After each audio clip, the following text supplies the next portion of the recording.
Matondo mingi na bino basi bozali bino ya kolanda émission na bino tolo babosolo na mai matali politique o wapi to ekokutana mona mboka ndeko Alain Bonjo yenda azali moko ya bayi politique na tina eti ya kosolola mambi matali politique ya ekolo na biso Congo démocratique.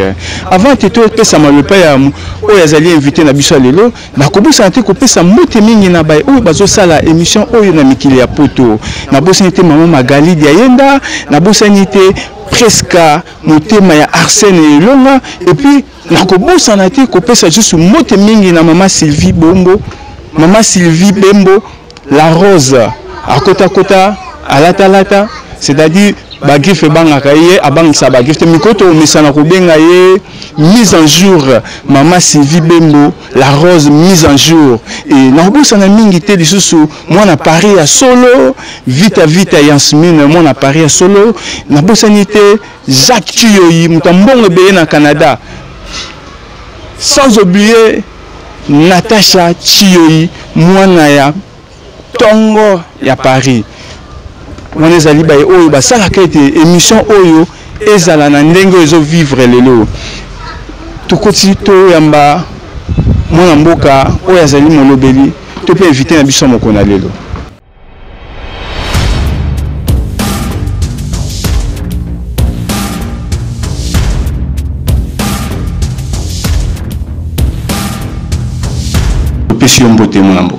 Mbote, merci pour l'invitation.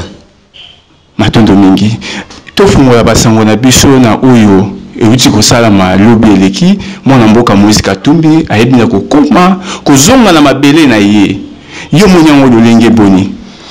Bon, na monyango na makambo ebele na kati wana eloka liboso ezali malamu ete ba Congolais nyonso babimaki bazonga pour que tout bunda ensemble.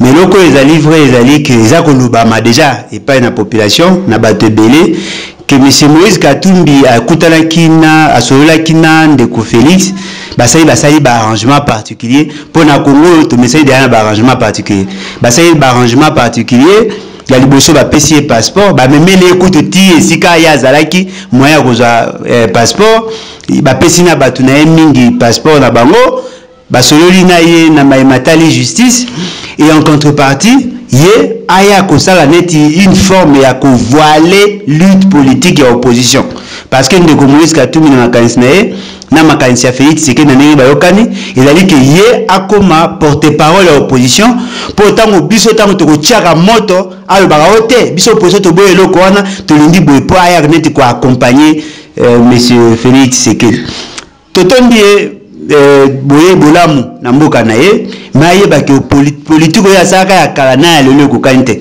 ndeko Moïse Katumbi soka ingaza bien azonga na lutte ya peuple akende makambo ya bambilinga ya koluka ko soutenir le pouvoir de la entité soka ye pona ko accompagner Félix Tshisekedi na Kabila et bien akokuta na biso libosone mais soka ye na makanisi ya koya ko sunga peuple à s'affranchir na pouvoir de la honte. Et bien, Azara le bienvenu, tu koyambaye, tu yambi épée déjà, tu accompagner, tu soutenir yé na lituana. Mais si on a yé na lo yenge ne tu zoyo kawana, ya koya soutenir pouvoir de la honte.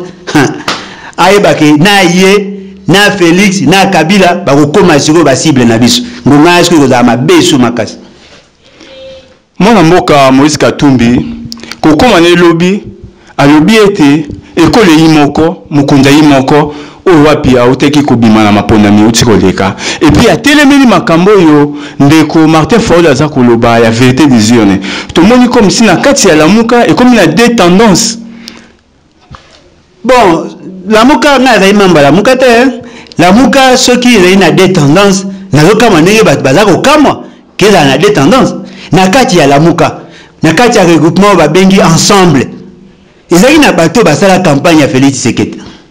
O ayebi angote nani o ayebi teke ndeko Delice Sanga na lubaya basaka campagne ya Félix Tshisekedi basaka ki campagne ya Félix Tshisekedi soki bango bazali kolobaki bazali ba membre ya ensemble soki ensemble bazali kolobaki bazali ba membre ya lamuka boni bango o bazali ba membre ya ensemble bakende kosala contre campagne na candidat o ensemble asignaki aponaki lokola candidat ce qui veut dire na kati ya classe politique tozali na ba o to benga ba affairiste na ba mususu bazali ba ventriote bato bazali ko bunda po bango ba se retrouver Au moins, papa n'a biso Kyungu Akumwanza. Azaki approché par le pouvoir. Papa, si moi, ma promesse, papa, me mami, a le biono ya ko bunza Félix sécurité, a sali boyake na katanga, a komi kuna boy pesa kenda gale. Babé tie chikote. Et le rabbin cause à l'Assemblée provinciale a juste a comme sur le char maquillé, bazongi c'est na mulongo babi papa zela, toujours préparer retraite non. C'est pas comme ça on doit faire la politique. Ce qu'on a les membres de l'organisation et que l'organisation wana, ils allaient prendre acte na philosophie moko. La moindre chose beaucoup continuer la philosophie ou sinon bolongwa. Bazali 6 signataires. Na 6 signataires, bah comme ici monsieur Moïse Katumbi, le coordonnateur il y a la Mouka. Parce que à la leader, il y a ensemble. Mais ce risque au leader, il y a ensemble. Parce que tout ça y est dans l'outé, il y a ensemble. Comment il y a eu comme même changement dans la mouka alors que y a déjà, à la déjà en dehors de la philosophie. Ce que tangi préambule, il y a convention na bango, bengi charte na bango wana. Ba lobi ke bitumba na bango ezali, il y a qu'on revendiquer d'abord la vérité des yeux. Revendiquer d'abord le respect à choix à peuple. Si vous avez M. Moïse et M. Fayoulou qui a bêti Libanda, bangonde ba na philosophie à bien. Non, bangonde ba bimi na philosophie et nous sommes pour la nini. Yo so mona ba pesa mutu passeport ne ba pesa ya mbangu mbangu wa. Eza pamba, yo zasu Félix Tshisekedi comme kabiliste, awe ko sala likambo sans qu'il y ait intérêt. Ali mona mboka. Non, mais ali mona mboka ba sala ebele abana mboka bazali Libanda, apesi be ngwanda. Ngwanda pas jouer apesi Eric Kilenge non ndeko kokotela l'état moïse kokotela bokonzi ya soni oyo te ye monsieur Félix Tshisekedi ebele abat bana passeport apesi bango mais Moïse Katumbi aye mta finansaka organisation ya congrès azali parrain na bango muto aponaka kabunda comme secrétaire général kaka ye wana Moïse Katumbi c'est un partenaire mais bon na biso ezali que ata yemba mi baleto mbala zomi soki aye pour soutenir le pouvoir de la honte, à Rokuta Anabiso. Nous avons périssé à Mouningate, amener l'opposition de l'autre mot que nous avons la malamute. Pour la ligne, il y a une philosophie naïe. Bango va aller 6 signataires. En dehors, il y a Nani Moussous a signé Neniwana. Donc, nous avons la Kezali, Babiloko, Bisso et Photo combattre pour que le changement est vraiment effectif.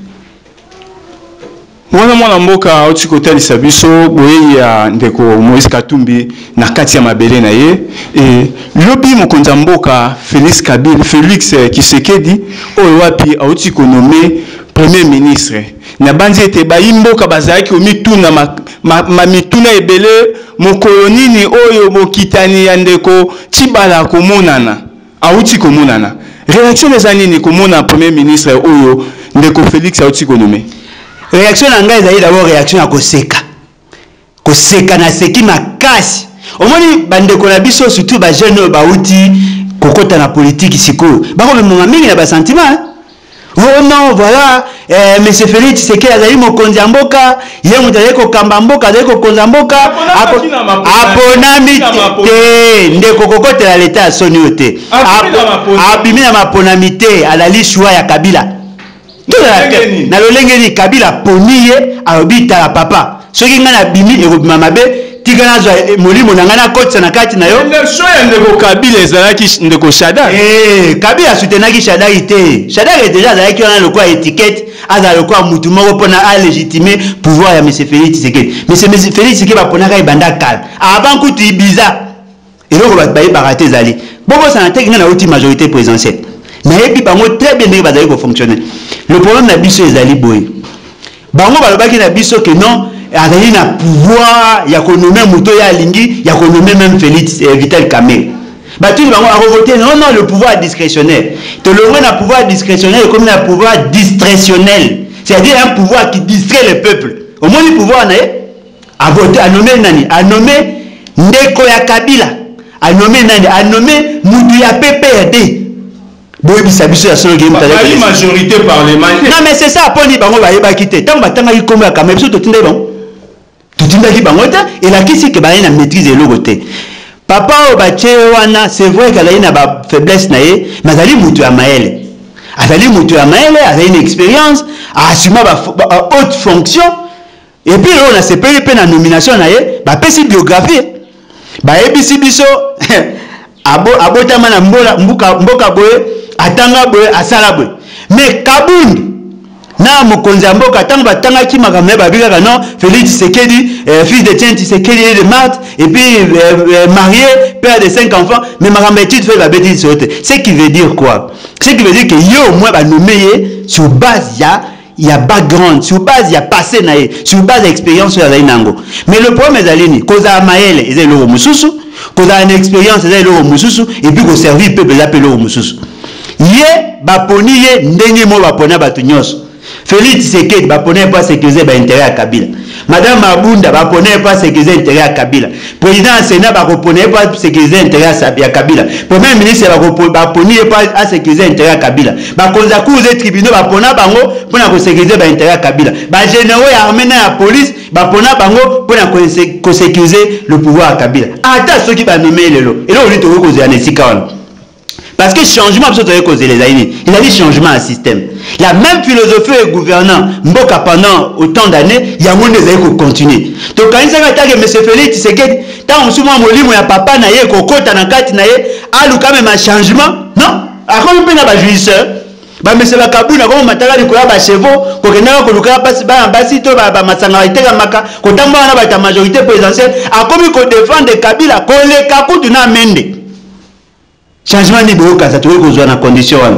Umoni bokonzo ya soni, bokonzo ya nyamu, bokonzo ya mbilinga ya ngone bimisi premier ministre. Akokeneka na philosophie na bango.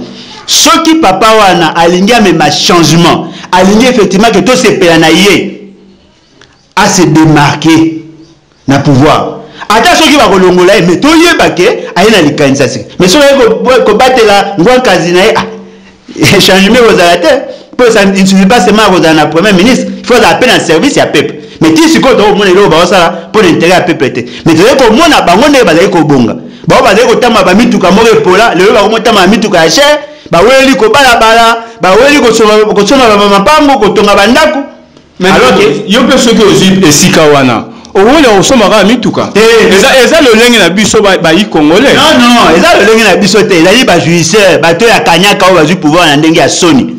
Nalobi papa Etienne Tshisekedi abunda mbula ebelete azaki na posa ya changement est-ce ya tekaka molimo bien kazaka liboso muta mobutu azaka mobutiste est-ce atekaka molimo na yepo na bokonzi oya mbalo ekomi kosomba molimo koteka milimo na ofele yango moni mese kabuni lelo akomi kobundisa bato nyonso ya IDPS o bazali na likanisi ya komema changement bazali na likanisi ya préserver l'âme ya IDPS akomi ko combattre bango oyokaki sango mwa mbilinga mingi mai na IDPS auti pe lelo économie mutu moko boyana na loyenge a nommé secrétaire ndeko Augustin Kabouya oya komi secrétaire ya IDPS mais toko lo ba ete ndeko nani comment on appelle ça encore ndeko Jean-Marc azali présent AI era monika komi na ba responsabilité ya mboka yango apesi bokitani ne pa moninga mususu mabeza te mabeza ali oh mabeza atendeni papa biso senga c'est une administration tout tangi pe matière d'administration AI elaxini ad intérim avec ça l'intérim il y a président mais la fonction na ezaline et la liste président président Félix non Félix allait sur président un pays de PST mais jusqu'à présent non ba sali congrès te pour ba président c'est-à-dire aza ko assumer ka ba responsabilité au la présidence non ko assumer responsabilité c'est en violation de la constitution ko yebisanga te ba bazali batanya munyamu o ba ko statut na bango ba violer a vu constitution a violé a revioler titi na suka non c'est pas comme ça dans un parti politique le secrétariat général est la plaque tournante il y a parti ceux qui ont la secrétaire général c'est-à-dire aux alliés yondo la liste gestionnaire il y a parti secrétaire général na bango o abeki Kabunda qui nommé par Félix Tshisekedi. Félix Tshisekedi a commis à choisir hier comme président AI. Mais il y a Tikali secrétaire général, mais il faut jouer des fonctions, il y a président. Mais il n'est pas le président, il est secrétaire général. C'est ça le principe de l'administration. Ce qui est bon, on a commis AI. Aujourd'hui, ce qu'on a pouvoir, AI est l'accident. Tu as un pouvoir réduit. Aujourd'hui, qu'on a pouvoir, on a ça qui a représenté parti. Aujourd'hui, on nomme Moutuna poste Oyozali. Et là, qui c'est que poste Oyozali, Oyozala qui secrétaire général, on est secrétaire général. Oh, Mouto va nommer qui aïe, Azali parce qu'il a qui secrétaire général. Ce qui veut dire, Alex Soussou peut président AIT par le fait que, à l'ongoué n'a poste qui est ndingisa ou capacité, possibilité, il y a le président AI. C'est ça le problème. Et la question que l'IDPS est parti à Sony. Nous avons encouragé les jeunes nyonso, il y a l'IDPS. Na Jacquemain Chabani bato babunda IDPS ya solo bango baza ba mercenaire net bakabundi te nazoko fete ba bunda pona IDPS azali moto ya telemela pouvoir ya ndeko Moïse Katumbi kuna na Katanga combien de bois ndeko Jean-Marc Akota ba boloko kuna na Katanga pona IDPS mais c'est Jean-Marc Kabunda azali mutu ya Moïse Katumbi bo falsifier histoire te Moïse Katumbi na tinda ka e pas gérer mbongo ya pesaka na IDPS azali mutu ya abunda wapi bon comparer Jacquemain Chabani mutu abanda IDPS de pas azaka na école primaire na humanité ti akena université au comparer na mercenaire bazuana non le problème ezali vrai na sepeli ka rapport ba congolais nyonso bazaki na makanisi na bango ke IDPS ezali parti ya malonga bo comprendre bien mo ezali parti ya ba affairiste parti ya ba jouisseur to bali na loka liboso basomba milimo na bango avant Ibiza basomba milimo na bango avant Ibiza toke ya mibale IDPS basali oyo babengaka sisiparité batindi message comme nani oyo azalaki ministre premier ministre avant Chibalao badibanga batindi message badibanga sur recommandation ya Félix Tshisekedi mais bayebisi population non to prendre acte na démission na ye ba rétrocession na ye on est rotinda wapi na IDPS ba rétrocession allez aussi rétrocession na ya ye na ba député arrêtez on a IDPS mutande ko gérer ngonani boyebi muto on est ko gérer batini susu nani papa na biso na Chibala akeli susu peka akune pa Kabila allez ba kosi samda on dirait nini boyoka kamiri te ye ba lozo ngasu na IDPS au moins basali système à diversion badi banga zonga IDPS non mais sabi badi banga la partenaire ya IDPS azali mutu ya Félix Tshisekedi muto a soutenaki comme sénateur nani ezali ka yo na Félix Tshisekedi te bazali batu na bango baje na bango Félix Tshisekedi a oti ko suspendre l'installation ya Sénat pour nani parce que ba député provinciaux ya IDPS batu ya kanyaka ya non batu opena ba soma milimo na bango na mbongo batu nyoso tu ba yebike bateka milimo na bango pona mbongo ozuzu secrétaire général o akomi a ilelo mawakutu amata cheval mabe akene ko sukwa na jacuzzi mabe boulimi ya pouvoir posa ya bokonzi et approcha ki bato ya FCC basomba molimo na ekala boyebisa ngai Félix Tshisekedi ata azali mwana nzambe ata azali moli azali soki nani akozere na banani ka bato wana akanyaka te siko bozokamwa nini IDPS ndenge ezali wana eloka malongo ekokobimation na IDPS te yango azoyebisa bandeko bacomprendre eloko wana bato ka ba Jacquemain Chabani na bagroupe na ye botia pression mpo soki IDPS ekufi papa Tshisekedi abundaki en vain botia pression cannibalistes au bino bozana bango na kati na bango bolongola bolo bateke ono Félix Tshisekedi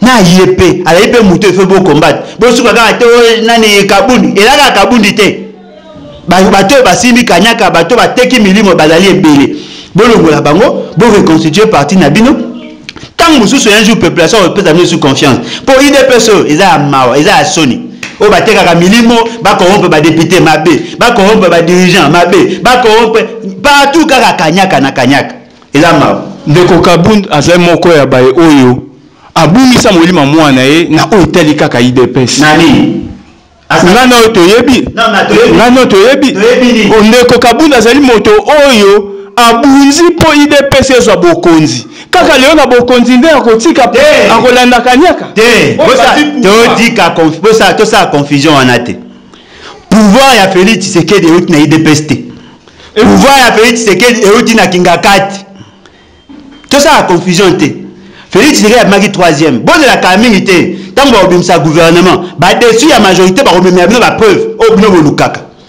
nazo annoncer bino déjà que bozwa ba preuve o bino bolukaka pour déjà ba mususu déjà ba komo kota déjà en contact na ba mususu bazo bisa ba ke bazo détenir ba preuve bokoye ba pouvoir ya Félix Tshisekedi euti na Kingakati Kabila yene alali mojalisi mutaponaki Félix Tshisekedi akomisi président tant ba négocier na Félix Tshisekedi Vital Kamerhe azalaka te Kabunda azalaka te bokanisa lisusu na presse mais c'est Kabunda saka déclaration ya ko mettre en garde FCC que non bazana na Libanais moko ala ko falsifier ba procès verbaux ayeba kiteke ba procès de bon ezaki pona ko soutenir mutu na ye tango ba bende ba bi papa tika bilobela makambozo lo ba wana zo bebisa so calcul alobaki susu likamu moko te et après na sima ba ko yoka ba ko nommer ba ko copter ba ko nommer to ba ko nommer Félix Tshisekedi comme premier ministre mutu bokonzi ya Félix Tshisekedi euti na courage na ye mo ya ko négocier kaka ndenge moko badi banga zoka pouvoir kaka ndenge moko ti ba zoka pouvoir pe ndenge ma Félix Tshisekedi azoka pouvoir alors devoir IDPS ne lo mote pouvoir o IDPS ezui ezali ba quelques députés na ye soki na sénateur moko soki mibale o ya zui wana en dehors ya wana za le lokote il peut se gagner le hôtel, bah député provinciaux bazan ngo ya malongate, bah sénateur bazan bango ya malongate, gouverneur ka moko kutu ya mabatikeli bango, pouvoir na bango ezate. Vombe kutu tata ba parti loka ba baati, ba parti loka ba MNC, bango nde ba député, bango nde ba bundi. Il peut sa bundita, pour bazaki plus penser na pouvoir ya o Kabila ngara pesa bango. Mwana mboka na banzete bandeko bazona na biso ebele na mikili ya poto o wapi ba oyo balandaka biso kuna na France na bosenité mama Sylvie Dembo la Rose oyo lata kota ba Gucci kota ba Givenchy mama Sylvie Dembo yoyo molobeli moko ya bandeko ya parti ya moko ya bandeko ba yi politique oyo ya ekolo na biso baza kokoba se na koloba na oyo etali bosolo pambati to baka bosolo na oyo etali politique mwana mboka tozokende na suka ya masolo na biso avenir nini ozopesa na lamuka outi kotake IDPS mais lamuka pe ina ba divergence ebele tomoni baye o bazali pro lamuka pro Fayulu lamuka pro Moïse yoza wapi bon ngai naza ni na lamuka pro Moïse ni na lamuka pro Fayulu mais là ko soutenir démarche ya Fayulu ou azali ko exiger le respect ya choix à peuple toza clair ici quand mais là vous allez vrai ezali nini na sengi na batu nyonso batenga convention na bango wana na exposer des motifs na préambule na bango balobi clairement pourquoi lutte na bango il faut continuer na sens wana ne to la ile muto ya tengami ila inde monsieur Moïse Katumbi pour le monsieur Moïse Katumbi nenga za na ba PC passeport azoki ko za congolais bazui ba annuler jugement ba neko condamné ye bien que neko monsieur stupide là on est là toujours ndako na ye au-delà de ça bazali pe na problème oyo ke ayena ba akoya na ba investisseur na ye oya ayebi nenga sara na bango ba affaire na ye zai kozonga aza kotala intérêt ya ye ye ko reconstruire mboka mazoko bunda akoma porte-parole ya opposition au sein des institutions mais porte-parole ya opposition alena grand ministre d'État akoza mingi na monsieur Félix Tshisekedi akoza mingi na monsieur Kabila po Kabila ndi azali autorité morale ya FCC cash ce qui veut dire monsieur Moïse Katumbi akomi kota ba intérêt na ye papa na ngai le babo solo ndeko Kabila azali autorité morale ya FCC non ya FCC cash moto azali autorité morale ya FCC cash ezali mokonzi ya mboka mwana mboka Félix Tshisekedi bosa la confusion te FCC cash ezali initiative oyo salamaki avant publication ya ba élection bino peut-être ba tumususu ba yoka information anate Félix Tshisekedi Kabila ayaki kosenga service ya Félix Tshisekedi abilo kwa nazana mutu na ngai ona chewa na ina chawana akozala na efficacité te yo okoma candidat na ngai tango boke na bamboka na bino wana na yoki déjà information que ba kokomisa mutu mususu yo ko signer te akenaki na lenge a signer tanga zongi ba ebise no ko ba inga zongo ba ebise keba na erreur wana parce que nazo compter sur yo nde ba ko kuta na siko ko retirer signature madame Janet Kabila a contacté Félix a contacté Vital Kamerhe a ebise solana mutu na wana to pesa yebo konzi zala mingi na ye nde ayiko ndima ba yo sala siko cash INC na PPRD ba yo sala cash par rapport à promesse au Kabila sala ki bango soki bo chetembe to komema bilo ba élément pour que vous bateau to ba pamba te to même peu ba élément ba déclaration d'être enregistré ça déjà dans ba téléphone tout ça ngo derrière ba disque dur et là ma du solo té je viens de la majorité na yebi ba vérité pelé o to lo bango lolo té mais to lo bango méthodiquement pour que la population a comprendre ceci na biso ezali nini ceci na biso ezali que la muka est dans la mon côté ceci na biso ezali la muka est comme eloko ya peuple. La Mouka on est la ligne organisation c'est vrai mais lutte na bango la lutte moko est la exigence constitutionnelle il faut to bunda à ce que pouvoir de la honte oyo et ça la bouzo batte et ça la marambo ko ça pour na se pesa intérêt à batute okomona lelo yo marambo yo tele ko ça mais ka na intérêt à Kabila na yebisa ki batte belé ya ide pesa ba ko mina ça ba de mort na yebisa bango boza sur bona pouvoir toi na pouvoir bokomona to ya ko déboulonner et bela kombo bo chakio ko déboulonner boko déboulonner sikondeni parce que le premier ministre azali wana pour que dissoudre le parlement il faut qu'il y ait un contre-signe entre le président de la République et le premier ministre. Bon, déboulonner ndeni à la peine de la famille à Kabila. Bon, une assemblée nationale là où m'a adopté un projet surtout au Gno Mango, bango kuna FCC va la majorité. Et donc les livres il faut faire la part des choses.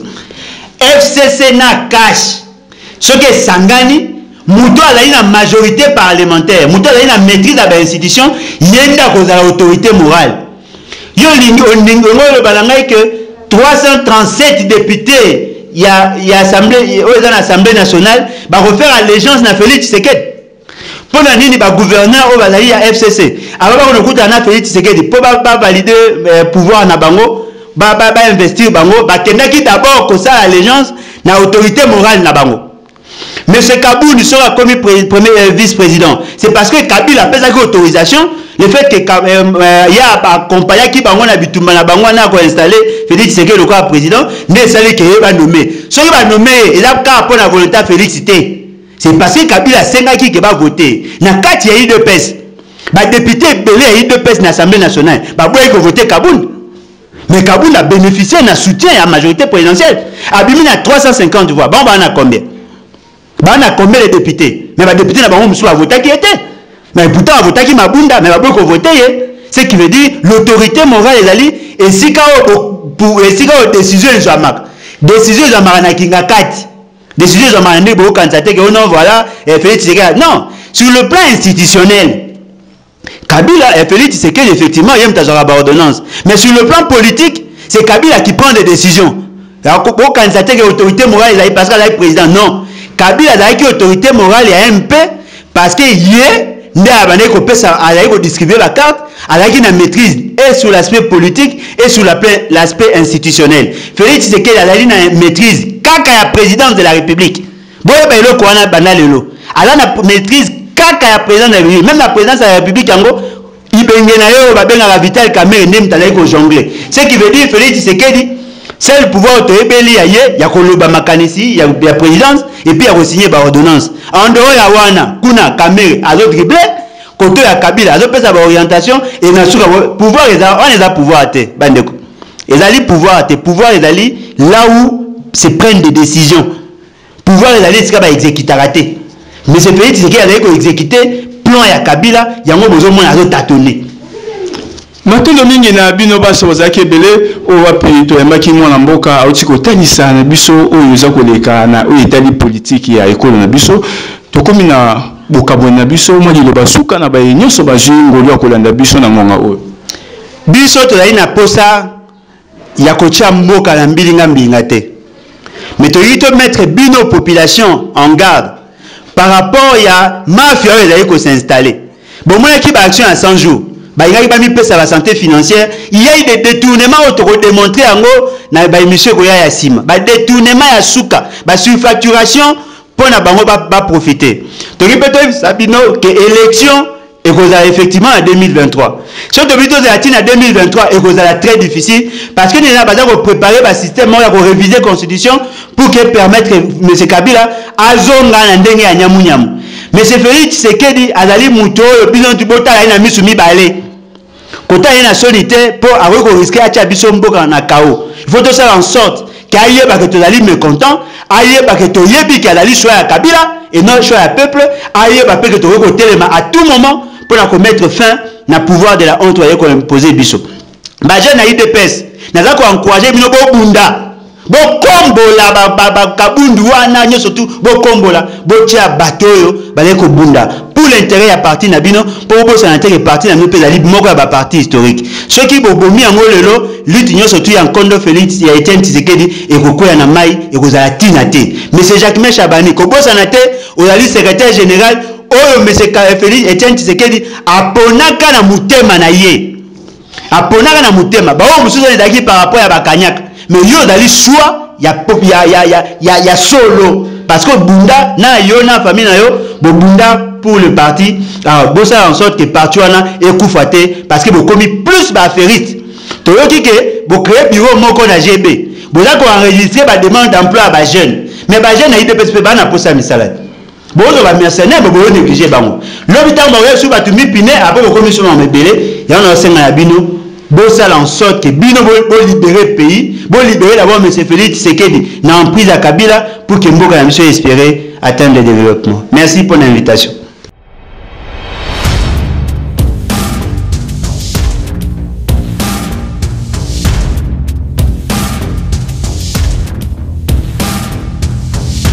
Vous allez mon mboka Alain Bojo oyo wapi auti kotalisa biso maimazo leka na politique ekolo na biso na banzete boyoki ebele oyo mwana mboka azalaki nango na tina ete ya kolobela na bosolo oyo ndenge tolobaka na émission bitoloba bosolo alobaki bosolo na mayi matali politique na bosanité ba nyonso basutunaka émission oyo na mikili ya poto na pesi mbote mingi epa ya Landi Barthez na Suisse na pesi mbote mingi epa ya mama Sylvie Bembo la Rose autrement dit mise en jour to mesana obenge mise en jour ndenge to mesana ko benga Charlène Vana autrement encre correcteur mikoto mesana pe ko benga mama Sylvie Bembo la Rose mise en jour alata kota ba Givenchy akota ba Gucci mikolo to mesana ko benga mise en jour pour aspirer rater et puis na kopesa mote mingi pa ya mama Magali Diayenda na mikila poto na bosante mon grand frère propre Medindo Mbasi double brassard aza na France aza pe na Suisse